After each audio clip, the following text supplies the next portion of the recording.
এই ভিডিওটা আপনাদের জন্য ডেডিকেটেড করলাম আমি, যেটা আমি কথা দিয়েছিলাম যে সিডনি অপেরা হাউসকে একবারে পুঙ্খানুপুঙ্খরূপে আপনাদেরকে দেখাবো। সেটার জন্য ভিডিওটা মূলত করা। একেবারে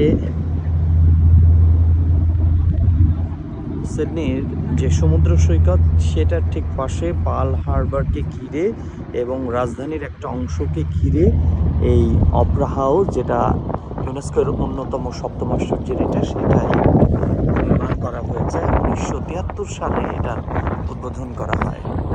সো এই অপেরা হাউসকে ঘিরে নানা রকম কথা প্রচলিত আছে এবং এটা অন্যতম পৃথিবীর মানুষ সৃষ্ট যে আবিষ্কার সেগুলোর মধ্যে একটা বলা যেতে পারে। আর এটাকে এত সুন্দর করে অস্ট্রেলিয়ার সিডনিতে নির্মাণ করা হয়েছে একটা আইকনিক টাওয়ার হিসেবে, যেটা কিনা মানুষের জন্য একটা আবিষ্কারের অন্যতম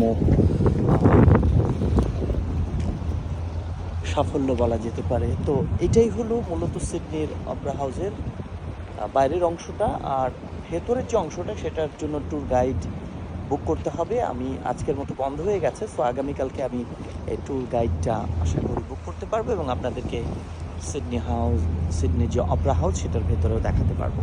এই মুহূর্তে সিডনির অপেরা হাউসের সামনে থেকে হাসানুর রহমান।